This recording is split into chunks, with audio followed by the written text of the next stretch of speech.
नमस्कार साथियों, स्वागत है आपका सिविल लक्ष्य एकेडमी के Chhattisgarh daily current affairs programme में। मैं विनय कुमार गुप्ता स्वागत करता हूं आपका अपने इस शो में। पहला प्रश्न है, चित्रकूट के खाले पारा में किसकी पूजा होती है? आपके ऑप्शन है रावण, नारद, कंस या शकुनी।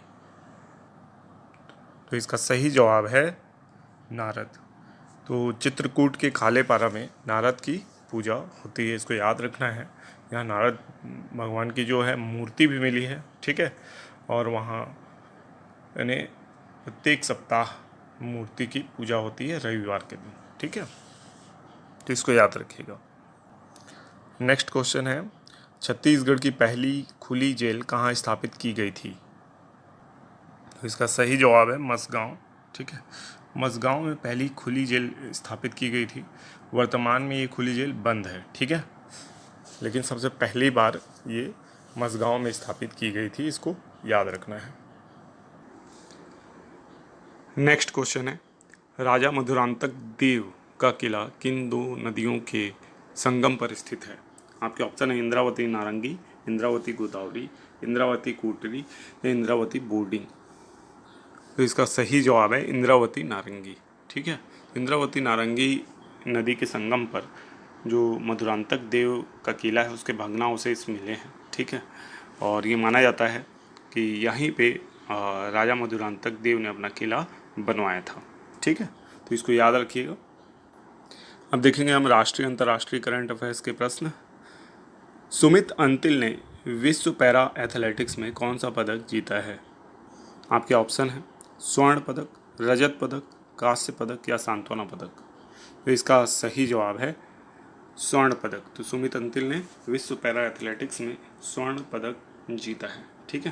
तो इसको याद रखना है आपको कि स्वर्ण पदक जीतने वाले खिलाड़ी हैं सुमित अंतिल। नेक्स्ट क्वेश्चन है, सचिन सर्जे राव ने विश्व पैरा एथलेटिक्स में किस खेल में स्वर्ण पदक जीता है? आपके ऑप्शन है short foot, javelin, high jump या लॉन्ग जंप। तो इसका सही जवाब है शॉर्ट फुट। तो शॉर्ट फुट में विश्व पैरा एथलेटिक्स में स्वर्ण पदक जीता है सचिन सर्जे राव ने। नेक्स्ट क्वेश्चन है, हेनले पासपोर्ट इंडेक्स 2024 में भारत का कौन सा स्थान है? आपके ऑप्शन है 81वां, 91वां, 101वां या 121वां। तो इसका सही जवाब है 81वां, ठीक है। तो हेनरी पासपोर्ट इंडेक्स 2024 में भारत का 81वां स्थान है। नेक्स्ट क्वेश्चन है, जेनी एपेरनबेक का संबंध किस देश से है जिन्होंने अंतर्राष्ट्रीय बुकर पुरस्कार जीता है? आपके ऑप्शन है भारत, जर्मनी, फ्रांस या ब्रिटेन। तो इसका सही जवाब है जर्मनी से। तो जेनी एपेरनबेक का संबंध जर्मनी देश से है और इन्होंने अंतर्राष्ट्रीय बुकर पुरस्कार जीता है। नेक्स्ट क्वेश्चन है, अंतर्राष्ट्रीय सोलर अलायंस का 99वां सदस्य देश कौन बना है? आपके ऑप्शन है स्पेन, पुर्तगाल, इटली या ग्रीस। इसका सही जवाब है स्पेन। तो स्पेन अंतर्राष्ट्रीय सोलर अलायंस का 99वां सदस्य बना है। और आपको पता हो अंतर्राष्ट्रीय सोलर अलायंस का जो मुख्यालय है वो गुरुग्राम हरियाणा में है। नेक्स्ट क्वेश्चन है, एवरेस्ट की चढ़ाई सफलतापूर्वक करने वाली भारत की दूसरी सबसे कम उम्र की बालिका कौन बनी है? आपके ऑप्शन है काम्या कार्तिकेयन, अपर्णा, मरियप्पन या इनमें से कोई नहीं। तो इसका सही जवाब है काम्या कार्तिकेयन, जो कि स्कूल की छात्राएं हैं 12वीं की और ये मुंबई से बिलोंग करती हैं। तो इन्होंने एवरेस्ट की चढ़ाई सफलतापूर्वक पूरी की है। नेक्स्ट क्वेश्चन है, यूट्यूब के नए सीईओ कौन बने हैं? तो इसका सही जवाब है नील मोहन। तो भारतीय मूल के नील मोहन यूट्यूब के नए सीईओ बने हैं। नेक्स्ट क्वेश्चन है, 2023-24 में भारत की जीडीपी वृद्धि दर क्या रही है? आपके ऑप्शन है 7.8, 8, 8.1 या 8.2। इसका सही जवाब है 8.2%। तो भारत की जीडीपी ग्रोथ रेट 2023-24 में 8.2% रही है और आज तक 8% से ऊपर जीडीपी ग्रोथ रेट केवल 9 बार रही है। ठीक है, उसमें से 8.2 यानी 2023-24 भी एक है। इससे पहले 2016-17, 17-18, 20-21 में भी जीडीपी ग्रोथ रेट कितनी रही है? 8.2% रही है। ठीक है, तो 9 में से 4 बार जो है वो एनडीए सरकार के दौरान ही रही है, तो इसको भी याद रखना है। नेक्स्ट क्वेश्चन है, देश का सबसे ऊंचा मतदान केंद्र टासीगंग किस राज्य में स्थित है? आपके ऑप्शन है हिमाचल प्रदेश, उत्तराखंड, सिक्किम या अरुणाचल प्रदेश। तो इसका सही जवाब है हिमाचल प्रदेश। तो देश का सबसे ऊंचा मतदान केंद्र टासीगंज किस राज्य में है? हिमाचल प्रदेश में है। ठीक है, नेक्स्ट क्वेश्चन है, रुद्रम 2 क्या है? एक रॉकेट, एक मिसाइल, एक ड्रोन या रोबोट? तो इसका सही जवाब है मिसाइल है। ठीक है, रुद्रम 2 हवा से सतह पर मार करने वाली एक मिसाइल है, तो इसको याद रखना है, हाइपरसोनिक मिसाइल में से है ये। ठीक है, अब आज का अंतिम प्रश्न आप लोगों के लिए है और इसका जवाब आप कमेंट बॉक्स में दीजिएगा। अग्नि बाण रॉकेट किस कंपनी ने बनाया है? आपके ऑप्शन हैं अग्निकुल कॉस्मॉस, स्काई रूट एयरोस्पेस, इसरो या डीआरडीओ। अब पिछले वीडियो का होमवर्क प्रश्न हम देखते हैं। नगरनार स्टील लिमिटेड ने किसे अपना आधिकारिक लोगो बनाया है? तो इसका सही जवाब है डोकरा शिल्प। ठीक है, डोकरा शिल्प को नगरनार स्टील लिमिटेड ने अपना आधिकारिक लोगो बनाया है। अब हम देखेंगे कुछ रिवीजन प्रश्न। पहला प्रश्न है, छत्तीसगढ़ क्रिकेट प्रीमियर लीग के ब्रांड एम्बेसडर किसे बनाया गया है? आपके ऑप्शन हैं महेंद्र सिंह धोनी, सुरेश रैना, युवराज सिंह या सचिन तेंदुलकर। इसका सही जवाब है सुरेश रैना। सुरेश रैना को Chhattisgarh cricket premier league CCL के ब्रांड एम्बेसडर के रूप में चुना गया है। ठीक है, तो इसको याद रखिएगा, बहुत इंपॉर्टेंट न्यूज़ है। और सुरेश रैना जो हैं बहुत फेमस खिलाड़ी भी रहे हैं, भारतीय क्रिकेट टीम में रहे हैं और स्पिन बॉलिंग भी करते थे, साथ में बैट्समैन भी थे, मतलब एक ऑलराउंडर खिलाड़ी थे सुरेश रैना। अपनी फील्डिंग्स के लिए भी बहुत ज़्यादा जाने जाते थे। ठीक है, तो इनको याद रखना है कि छत्तीसगढ़ के लिए चुने गए हैं। छत्तीसगढ़ क्रिकेट प्रीमियर लीग के ब्रांड एम्बेसडर इन्हें नियुक्त किया गया है। ठीक है, नेक्स्ट क्वेश्चन है, हाल ही में छत्तीसगढ़ के किस स्थान की लिथियम भंडार की पहली बार ई नीलामी की गई है?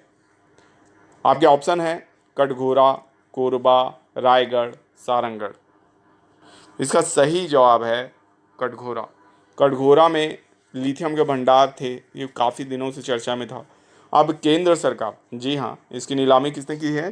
केंद्र सरकार ने की है और इसमें कई कंपनियों ने, लगभग 6 कंपनियों ने इसकी जो नीलामी है उसमें अपना फॉर्म सबमिट किया है। ठीक है, अब आप जानते हैं लिथियम एक ऐसा खनिज है या लिथियम एक ऐसा कह सकते हैं मिनरल है जिसकी जो निर्भरता है वो विदेशों पर है। भारत की निर्भरता विदेशों पर है, आयात करना पड़ता है हमें, और ये बहुत ही उपयोगी है। जितने भी इलेक्ट्रॉनिक डिवाइस जो कि बैटरी से चलते हैं, उनकी बैटरी जो हैं वो किससे बनती हैं? लिथियम आयंस से बनती हैं। अब लिथियम से कैसे बनती है? तो लिथियम का उपयोग होता है ड्राई सेल्स बनाने के लिए। जो आपकी मोबाइल की बैटरी है, स्मार्ट वॉच की बैटरी है, इवन जो इलेक्ट्रिक व्हीकल्स आ रहे हैं उनकी भी बैटरियाँ लिथियम से बनाई जा रही हैं। तो कटघोरा में भंडार मिले। इसके अलावा छत्तीसगढ़ के सुकमा में भी लिथियम के भंडार हैं। तो आने वाले समय में आपको सुकमा की भी नीलामी की खबर मिल सकती है समाचार पत्रों में। नेक्स्ट क्वेश्चन है, इंदिरा गांधी कृषि विश्वविद्यालय ने छत्तीसगढ़ में कितने हॉट स्पॉट चिन्हित किए हैं? आपके ऑप्शन है 6, 7, 8 या 9।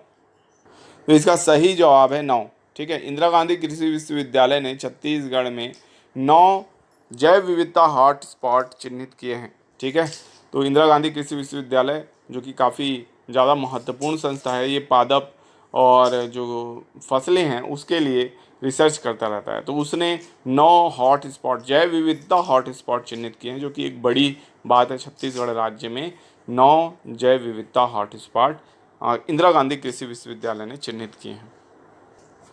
नेक्स्ट क्वेश्चन है, छत्तीसगढ़ के किस इलाके में बोध मछलियाँ देवताओं की तरह पूजी जाती हैं? आपके ऑप्शन है चित्रकूट, दंतेवाड़ा, सुकमा या सरगुजा। तो इसका सही जवाब है चित्रकूट। तो छत्तीसगढ़ के चित्रकूट इलाके में बोध मछलियाँ देवताओं की तरह पूजी जाती हैं। ठीक है, तो चित्रकूट जो जलप्रपात है वहाँ पूजी जाती हैं। 150 किलो की मछलियाँ इस जलप्रपात में, जो कि गहरा स्थान है, वहाँ पे प्राप्त हुई हैं। ठीक है, यानी देखी गई हैं। और इनका यानी जो चित्रकूट इलाके के जितने भी आदिवासी समाज के लोग हैं वो इनको देवताओं की तरह पूजते हैं। ठीक है, तो बोध मछलियाँ कहाँ पाई जाती हैं? तो एक तो बस्तर में पाई जाती हैं। कहाँ इनकी पूजा देवताओं की तरह होती है? तो चित्रकूट में होती है। नेक्स्ट क्वेश्चन, तो ये सारे क्वेश्चन जितने भी क्वेश्चन आज कवर किए जा रहे हैं आज के वीडियो में, ये सभी छत्तीसगढ़ से संबंधित हैं। ठीक है, तो आज जो इंडिया करंट अफेयर्स के क्वेश्चन थे उन्हें अगले वीडियो में हम कवर करेंगे, जिस दिन छत्तीसगढ़ के क्वेश्चन कम रहेंगे, क्योंकि आज पर्याप्त क्वेश्चन हमें प्राप्त हुए हैं। तो जो नेक्स्ट वीडियो है उसमें हम भारत के करंट अफेयर्स को कवर करेंगे। ठीक है, आदिवासियों का कल्प वृक्ष किसे कहा जाता है? आपके ऑप्शन है साल, बीजा, सागौन या शीशम। तो इसका सही जवाब है साल या सरई वृक्ष, जो कि आदिवासियों का कल्प वृक्ष कहलाता है। इसका पत्ता, इसकी जो डंठल, ठीक है, इसके बीज और इसमें होने वाला जो कवक है, कह सकते हैं हम, जो कि बोड़ा या कुकड़ी जो होती है उसको भी खाया जाता है। ठीक है, और तो साल वृक्ष जो है उससे विभिन्न औषधियाँ भी बनाई जाती है इसके बीज से। तो साल वृक्ष के फल का भी उपयोग किया जाता है ना।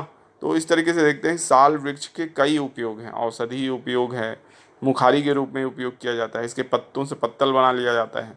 ठीक है, खाना परोसने का काम किया जाता है उसके ऊपर। ठीक है, तो इस तरीके से इसकी लकड़ियाँ तो बहुत ही ज़्यादा मजबूत होती हैं, जिससे कि फर्नीचर्स वगैरह बनाए जाते हैं।